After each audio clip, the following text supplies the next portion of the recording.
Olá, gente, tudo bem com vocês? Espero que vocês estejam todos com saúde, tá bom?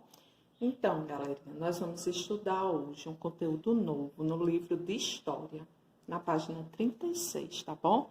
E o nosso conteúdo é a história do município. Então, nós vamos estudar um pouco sobre a história do município, certo? Então, prestem bem atenção na leitura. A história de um município apresenta fatos e acontecimentos históricos que vão desde seu nascimento aos dias atuais e são diferentes quando comparados com a história dos outros municípios, tá bom? Assim, cada um tem sua própria história e, portanto, apresenta um patrimônio simbólico único. Esse patrimônio é formado por aspectos naturais, como as formações geológicas, como montanhas, serras e etc., onde é possível encontrar dados históricos importantes, como fósseis e utensílios antigos, e espécies animais típicas, algumas das quais se encontram em estado de extinção e são protegidos nos chamados parques naturais, tá bom? Em nosso país temos alguns exemplos, como o Parque Nacional da Serra da Capivara, que fica localizado no Piauí, a Mata Atlântica, o Atol das Rocas, no arquipélago de Fernando de Noronha, entre outros. Então, aqui tem uma imagem belíssima de Fernando de Noronha e a Mata Atlântica, tá bom? Há também os bens sociais construídos como os eventos marcantes na história de um município. O momento de sua fundação, as revoluções, as assinaturas de tratados importantes, locais considerados como sítios históricos por guardarem residências de um período muito antigo, tá bom? Então, locais considerados como sítio histórico, eles guardam residências de um período muito antigo, além dos costumes e tradições de um determinado povoado, de importância simbólica muito grande. Por esse motivo, devem ser protegidos e valorizados por todos. O conjunto de todos esses bens compõe o patrimônio cultural. Assim, o patrimônio cultural pode ser material, que é aquele que é tocável, ou imaterial, que quer dizer intocável, tá bom? Então, o patrimônio cultural pode ser material e imaterial. O material, ele é tocável e o imaterial, intocável.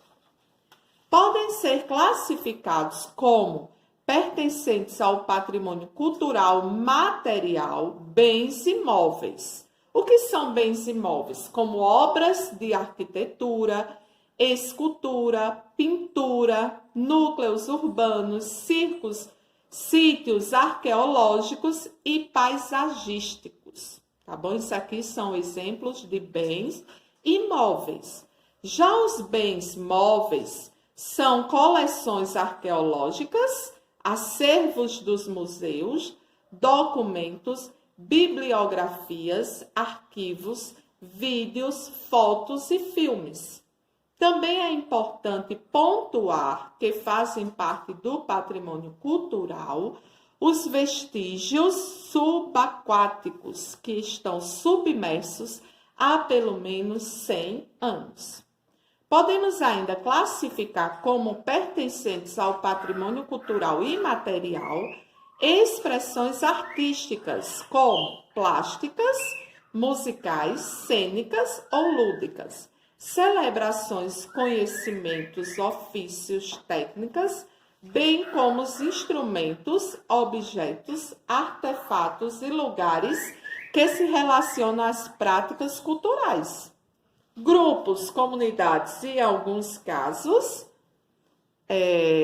alguns casos, personalidades que são reconhecidas como parte desse patrimônio, como Aleijadinho, em Ouro Preto, Minas Gerais, Icapiba, em Recife, Pernambuco, O patrimônio cultural imaterial é passado de geração em geração e permanentemente é recriado pelos grupos que o mantêm de acordo com o ambiente, com a natureza e com a própria história. Essa relação cria um sentimento de identidade. Então, aqui é a igreja de Nossa Senhora do Carmo, em Ouro Preto, Minas Gerais. E esse aqui é uma rua da Aurora, em Recife, Pernambuco. É a partir da história que o patrimônio se constitui e em todo e cada município é natural que esses bens patrimoniais atraiam as pessoas. Muitos são transformados em pontos turísticos, sejam naturais, como, por exemplo, paisagens, reservas e etc., ou culturais materiais, como museus, igrejas e etc., além de polos gastronômicos e centros culturais de lazer. Agora, meus amores, pesquise e escreva informações sobre a cidade onde você mora. O nome do município, todo mundo sabe o nome do nosso município, né? Lembre-se de colocar letra maiúscula, porque é um nome próprio, é o nome da cidade. Barra de Santa Rosa. A data de fundação, a tia vai falar, mas vocês vão pesquisar e vão descobrir que é no dia 8 de maio de 1959, tá bom? De acordo com o assunto estudado, que nós acabamos de ler o textinho, responda: como surge a história de um município? Ela surge a partir de quê, gente? A partir de fatos e acontecimentos históricos, não foi isso que nós aprendemos no texto, que vão desde o quê? O nosso nascimento até os dias atuais. Então, vocês vão escrever isso. Qualquer coisa, volta lá no texto. Todo município apresenta uma mesma história? Sim ou não? Claro que não. Por quê? Cada um de nós temos a nossa própria história. Portanto, apresenta um patrimônio simbólico único. Certo? Então, todo município apresenta uma mesma história? Não. Cada um de nós temos nossa própria história, não é isso? Portanto, apresenta um patrimônio histórico único. Escreva 3 aspectos naturais que formam o patrimônio de um município. O que é que forma o patrimônio de um município? Rios, o que mais? Montanhas, serras, né? E etc. Tá bom? Agora, pesquise algo do município onde você mora que exemplifique ou que possamos considerar parte do patrimônio descrito. Um patrimônio natural na nossa cidade, que nós podemos citar, que nós temos o quê? O açude, né? O açude dos poleiros, não é isso? E um patrimônio cultural material seria o quê? A nossa igreja matriz é um exemplo.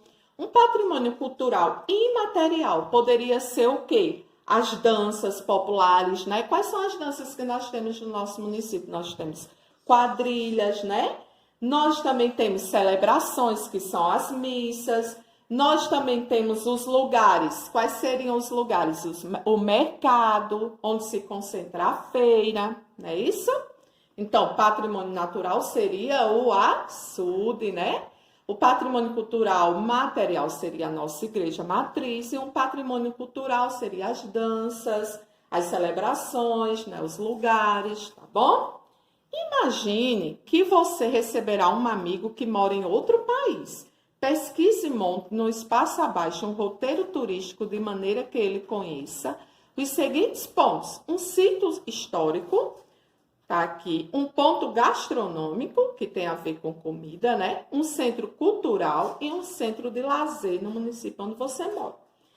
Então, o centro histórico, gente, poderia ser fazenda. Nosso município tem fazenda, né? Igreja, praça, cemitério também é um sítio histórico. Então, você vai elencar aqui alguns itens que a tia falou.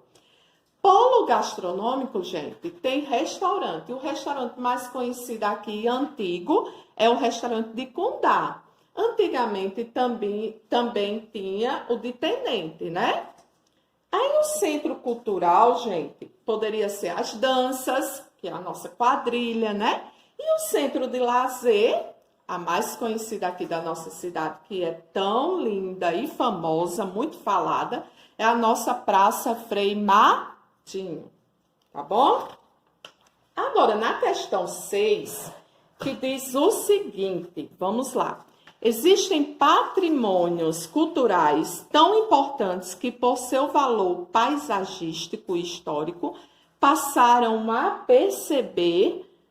pertencer não mais apenas a um município, mas a toda a humanidade. Pesquise sobre os patrimônios culturais brasileiros e dê sua opinião sobre a importância deles. Então, a tia pesquisou um que a tia já conheceu e gostou muito de lá, que é o Centro Histórico.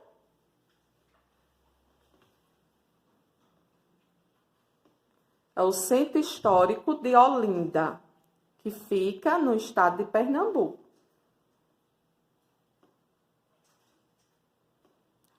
Tá? Aí a tia vai ler, porque se for escrever, aí é que o vídeo fica extenso, tá bom? Então, a tia já conheceu esse lugar, que é o Centro Histórico de Olinda, em Pernambuco. Pesquise sobre os patrimônios culturais brasileiros e dê sua opinião. Então, o Centro Histórico de Olinda foi construído em 1535 pelos portugueses. Vocês sabiam disso? E Olinda ganhou destaque nacional no período de exploração do açúcar, que é muito importante no nosso dia a dia, não é isso? Então, a tia já deu uma dica. Você viu que o patrimônio cultural imaterial é passado de geração em geração e que é recriado de acordo com o ambiente, pois está associado à identidade. Por isso é possível dizermos que a mesma celebração é comemorada de maneiras diferentes em um mesmo país. Pensando nisso, realize uma pesquisa e construa um pequeno texto estabelecendo as semelhanças da comemoração do carnaval em alguns estados brasileiros. Como a tia já conheceu Olinda, a tia também vai falar sobre Olinda. Olinda, gente, também é conhecida como a terra do frevo, sabiam?